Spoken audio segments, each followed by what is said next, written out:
월급날인데 통장이 무슨 하이패스 단말기 같지 않아? 찍히자마자 스쳐 지나가는 숫자를 보면서 나 언제까지 이렇게 살아야지? 라는 허무함이 밀려오는 그 기분 다들 한 번쯤 느껴봤을 거야. 근데 가끔 보면 지금 돈이 없는 상태를 자기 정체성이라고 믿는 사람들이 많더라고. 날씨가 흐리다고 태양이 사라진 건 아니잖아? 상태를 바꾸는 건 거창한 노력이 아니라 마음 하나만 툭 뒤집으면 끝나는 문제야. 이걸 어떻게 잘 설명해줄지 고민하던 찰나에 마법처럼 책 협찬이 들어왔어. 평소에도 책 소개하는 콘텐츠를 해보고 싶다라는 생각을 하고 있었는데 내가 끌어당겼나봐. 캐서린 폰더의 금가루 수업이라는 책이야. 오늘은 책을 소개하면서 우리들의 최대 고민, 부를 어떻게 이룰 것인가 방향을 같이 알아볼 거야. 자, 그럼 이제 마음이라는 종이를 뒤집을 준비를 해보자. 사실 내가 이 책을 읽으면서 제일 좋았던 점이 하나 있는데 이 책의 저자는 뜬구름 잡는 얘기를 늘어놓는 게 아니라 필요할 때는 적당하게 팩폭을 날려주고 실천 방법도 제대로 제시를 해줘. 우리가 일상에서 실천하기 쉽게 말이야. 저자는 책의 아주 초반부부터 우리 마음속에 잘못 자리 잡고 있는 부에 대한 고정관념을 바로 잡아주면서 시작해. 돈이 없으면 자기 자신에게도 타인에게도 좋은 사람이 될 수 없다. 부자가 되기를 욕망하지 않는 사람은 비정상적인 사람이다. 돈이 없으면 비정상적으로 살아야 하기 때문이다. 그리고 가난은 죄악이라고도 말해. 근데 이게 진짜 팩트야. 돈이 없으면 사랑하는 사람에게 본의 아니게 쪼잔해지고 내가 정말 배우고 싶은 걸 포기해야 하고 결국엔 그 과정에서 자존감까지 깎여나가거든. 저자는 우리가 착한 가난이라는 프레임에 갇혀서 스스로를 고통 속에 방치하는 걸 절대 눈뜨고 못 보는 스타일이야. 그럼 우리가 이 비정상적인 가난이라는 상태를 끝내고 풍요를 정체성으로 삼으려면 대체 뭘 어떻게 해야 할까? 저자는 우리가 당장 실천할 수 있는 7가지 황금 법칙을 통해 어떻게 하면 가난이라는 낡은 굴레를 벗어던지고 부의 주파수를 인생에 완벽하게 세팅할 수 있는지 아주 명확하게 설명해줘. 먼저 우리 인생의 상태를 뒤집을 첫 번째는 부의 기본 법칙인 발산과 끌어당김 법칙이야. 많은 사람들이 큰 선을 끌어당기는 생각을 먼저 발산하지 않고 피상적인 방법으로 열심히 노력하기만 한다.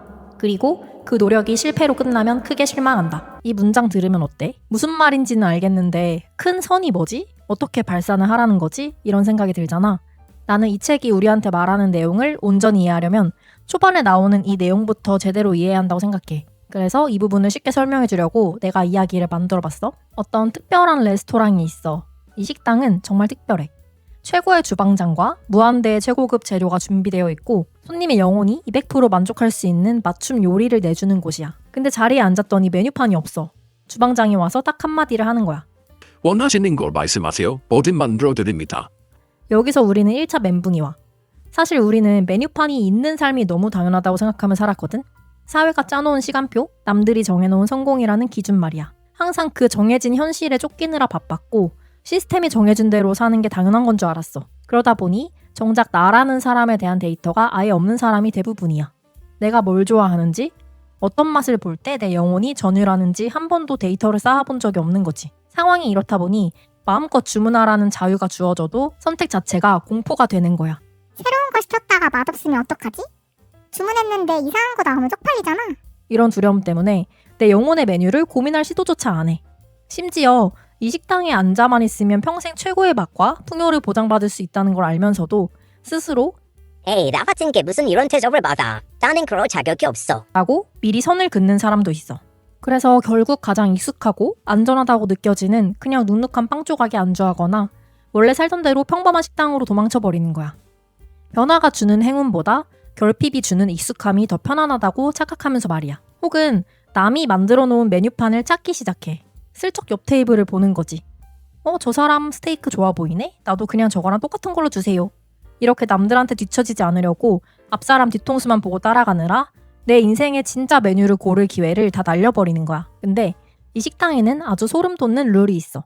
주방장이 아무리 실력이 좋아도 주문자가 자기 마음 밑바닥부터 영혼까지 담아서 뾰족하게 요구하는 게 아니면 그냥 그 사람 수준에 딱 맞는 평범한 수준의 밥만 내어준다는 거야. 시스템이 알려준 대로 성실하게 살긴 했지만 정작 주문은 한 번도 내 목소리로 해본 적이 없는 거지. 남들만큼만 그냥 살게 해주세요 라고 주문하니까 우주는 얘는 딱 요 정도가 편한 NPC구나 하고 그냥 딱 그만큼의 현실만 배달해주는 거야. 캐서린 폰더가 말하는 이 큰 선이라는 건 우주가 나를 위해 준비해둔 최고의 상태를 뜻해. 우리가 흔히 생각하는 이번 달 카드값 안 밀리는 정도나 남들만큼 사는 적당한 행복을 말하는 게 아니야. 우주는 이미 너를 위해 너가 상상조차 못했던 말도 안 되는 대박, 그러니까 너 인생의 역대급 풀코스 요리를 준비해놓고 주문서가 오기만을 기다리고 있어. 주방장은 이미 최고급 재료 다 꺼내놨는데 손님인 너가 나 같은 게 무슨 이라며 주문하기 전에 생각에만 잠겨 있으니까 주방장이 얼마나 답답하겠어. 이제 대담해질 시간이야. 그 적당한 행복이라는 감옥에서 당당하게 걸어 나와서 우주가 너를 위해 준비한 그 압도적인 풍요를 먼저 상상하고 발칙하게 주문해봐. 그게 바로 이 책이 말하는 큰 선을 끌어당기는 발산의 진짜 비밀이야. 두려움을 깨고 뾰족하게 발산하는 순간 우주라는 주방은 비로소 단 한 명, 너만을 위한 금가루 요리를 조리하기 시작할 거야. 이제부터는 뿜어내는 에너지를 바꿔야 해. 행동보다 먼저 내면의 주파수를 풍요로 채우는 거지.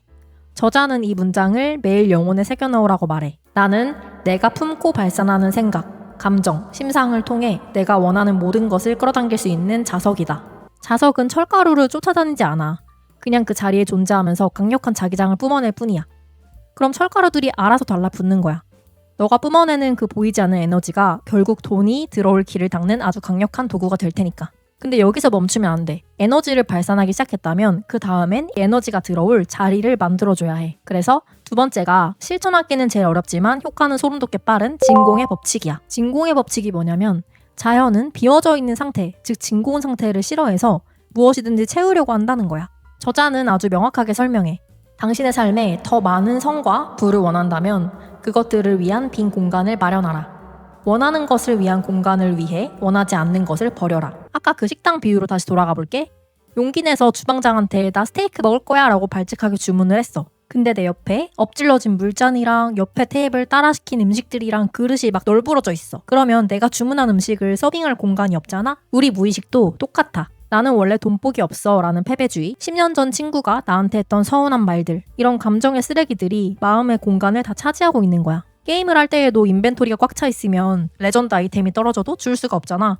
공간을 만들어야 해. 상황이 어렵다거나 아껴야 한다고 말하지 마라. 가진 게 얼마나 적은지가 아니라 가진 게 얼마나 많은지 생각해라. 콩밖에 먹을 것이 없더라도 제일 좋은 도자기와 은 접시를 내놓아 식사를 해야 한다. 나중에 귀한 순간에만 써야지 하고 제일 예쁜 좋은 그릇은 찬장 안에 모셔두고 평소에는 대충 굴러다니는 그릇에 밥 먹는 사람 있지. 그런 태도가 인생을 계속 나중으로 미루게 만드는 거야. 지금 당장 찬장에서 제일 아끼는 접시를 꺼내서 너 자신을 대접해. 그게 바로 우주를 향해서 나는 이런 특급 요리를 받을 만한 귀한 손님이야. 내 식탁은 비워뒀으니 이제 요리를 가져와. 진공을 만드는 선언을 하는 거야. 그리고 진공을 만드는 법 중에 가장 강력한 게 뭔지 알아? 바로 용서야. 누군가를 미워하는 마음은 무의식에 거대한 메모리를 잡아먹는 악성 데이터 같은 거야. 저자는 용서가 곧 부라고 말해. 미움이라는 감정이 차지한 그 거대한 공간이 사실은 어마어마한 돈과 기회가 들어올 금싸라기 땅이거든? 퀸카니다한테 한 짓을 생각하면 절대 용서 못해.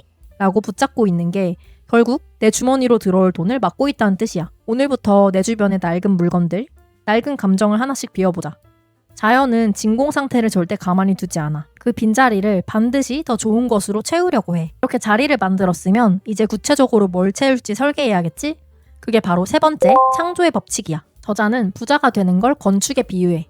대충 벽돌 쌓는다고 건물이 되는 게 아니잖아. 부는 의도적인 생각과 행동의 결과다. 부유한 삶에 우연이란 없다. 달이나 건물처럼 부유함도 계획된 결과물이다.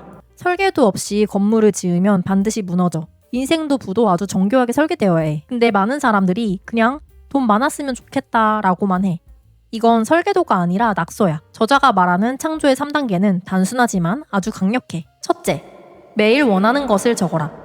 둘째, 성공적인 결과를 심상화해라. 셋째, 성공적인 결과가 나타날 것을 확언하고 명령하라. 이 세 단계를 매일 꾸준히 실천하면 삶에 좋은 일이 홍수처럼 넘칠 것이다. 무언가를 적는 행위는 보이지 않는 생각을 물리적인 현실로 끌어내리는 첫 번째 단계야.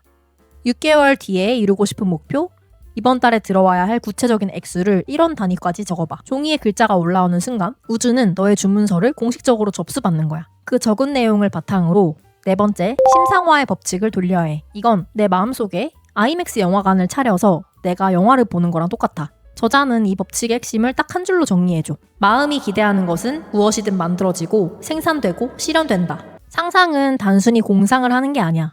우리 뇌는 실제 현실과 생생한 상상을 전혀 구분하지 못해. 레몬을 먹는 상상만 해도 입에 침이 고이잖아. 그게 바로 뇌가 속고 있다는 증거야. 이걸 돈에 적용하는 거지. 너가 원하는 차의 가죽 시트 냄새를 맡고 통장에 찍힌 억 단위의 숫자를 보며 가슴이 벅차오르는 걸 지금 체험해야 해. 억지로 믿으려고 애쓰지 마. 그냥 반복해서 상용해주기만 하면 돼. 마음이 진심으로 그걸 당연하게 기대하기 시작하면 현실은 그 기대에 맞추기 위해 너에게 적절한 기회를 가져다 줄 거야. 5번째는 명령의 법칙이야. 확언을 해봤는데 아무 일도 안 일어났다고 포기하던 사람들 많지. 저자는 이렇게 경고해. 당신은 말로 당신의 세상을 만든다. 말의 힘을 과소평가하지 말라. 말이 당신의 세상을 만들고 있다. 우리가 무심코 내뱉는 아 진짜 돈 없다. 이번 달도 망했다. 경기가 너무 안 좋아. 이런 말들이 그대로 너의 현실을 만들어내고 있었던 거야. 이건 마치 조각가가 자기 작품을 깎으면서 이건 쓰레기야 라고 하는 거랑 똑같아. 저자는 이렇게 덧붙여. 짧게라도 매일 확언과 명령을 성실하게 실천한 사람은 만족스러운 결과를 얻는다. 반면 매일 조용히 또는 구두로 명령을 선언하지 않으면서 성공하는 경우는 드물다. 확언은 우주에게 간절하게 비는 게 아니야. 우주의 주인으로서 명령하는 거지. 왕이 신하에게 여봐라 물 한 잔 가져오너라 라고 명령할 때 제발 저에게도 물 좀 주시면 안 될까요? 라고 하니? 아니지. 가져오너라 라고 명령하면 물이 오는 건 당연한 결과야. 무의식에도 그렇게 명령해봐. 나는 지금 인생의 최고를 누릴 권리가 있고 우주의 풍요는 지금 나에게 흐르고 있다 라고 선포하는 거지. 기억해. 우주는 너가 빌고 있는 에너지가 아니라 당연하다고 믿고 내리는 명령에만 반응해. 6번째는 증가의 법칙이야. 왜 잘 되는 사람한테만 기회가 몰릴까? 저자는 그 비밀을 이렇게 풀어주고 있어. 풍요의 정서는 무의식 중에 당신으로부터 발산되어 타인에게 전해진다.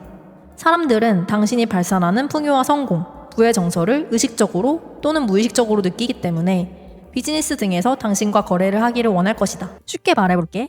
너희가 가게에 갔는데 사장님 얼굴에 아이고 망해가요. 손님이 없네. 라면서 우울이 써있고 서비스도 대충 하면 거기 다시 가고 싶지 않지. 우리 집은 항상 활기차고 최고만 대접합니다 라는 긍정적인 에너지를 뿜는 곳에 돈을 쓰고 싶잖아. 부의 에너지는 사람을 끌어당겨. 스스로를 풍요로운 사람이라고 정의하고 그 에너지를 뿜어내면 사람들은 본능적으로 너랑 엮이고 싶어해. 너랑 거래하고 싶고 기회를 더 주고 싶어져. 이게 바로 부의 알고리즘이야. 여기서 진짜 중요한 팁을 하나 줄게. 남이 갑자기 잘 된 거 보고 배 아플 때 있잖아. 그건 사실 우주에다가 나는 가난해요. 나는 쟤처럼 저런 풍요가 없어요. 라고 광고하는 거랑 마찬가지야.